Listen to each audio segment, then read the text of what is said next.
Journée bleue pour les Français à Roland-Garros hier et notamment pour Gaël Monfils. Il est qualifié pour le 3e tour. Un véritable comeback après une année difficile et des retrouvailles réussies avec le public parisien.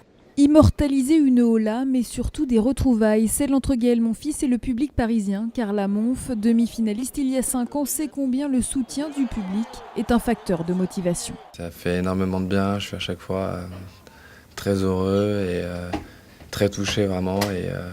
Et c'est sûr que grâce à eux, ils me donnent vraiment beaucoup d'énergie. Et de l'énergie, Gaël Monfils en a bien besoin. Lui qui a enchaîné 12 matchs en 17 jours, dont une victoire à Bordeaux et une finale à Nice. Alors fatigué certes, mais le Français est connu pour être démonstratif, avec tout de même une évolution. Aujourd'hui, Gaël Monfils a appris à canaliser sa fougue.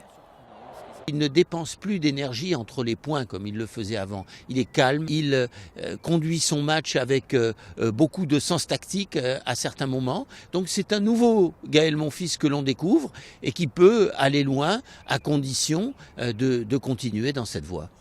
Garder le rythme donc, sans trop tirer sur la corde avant une prochaine rencontre qui s'annonce compliquée face à un spécialiste de la terre battue, l'Espagnol Tommy Robredo. Là encore, Gaël Monfils n'a pas fini d'entendre crier son nom. Autre qualifié pour le 3e tour, Jo-Wilfried Tsonga, vainqueur sans trembler du Finlandais Nieminen en 3-7. Tsonga jouera demain face à un autre tricolore, Jérémy Chardy, qui lui a battu l'Espagnol Bautista Agut en 3 manches. Julien Benneteau, Gilles Simon et Benoît Paire sont également qualifiés, ce qui est plutôt encourageant pour le tennis français. Ayant gagné des matchs auparavant, dans les semaines qui ont précédé, s'étant très bien préparé pour ce tournoi, que ce soit un Gilles Simon, un Gaël Monfils, avec les révélations de Benoît Paire, avec celles de Lucas Pouille, le champion de France junior, on s'aperçoit que les Français qui ont bien préparé leur événement sont au rendez-vous.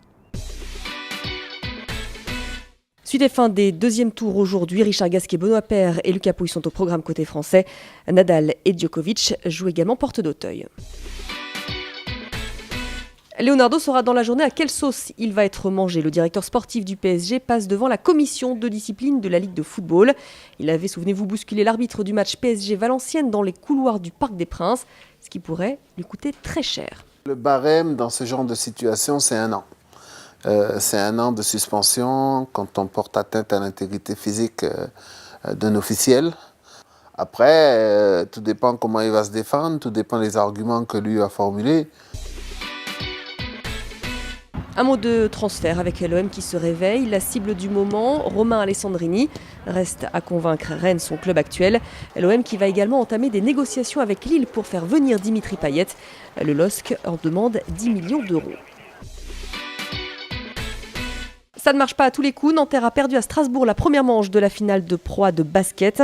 La Sigle emportée est très largement 89-55. 2e manche de cette finale, demain soir, toujours en Alsace.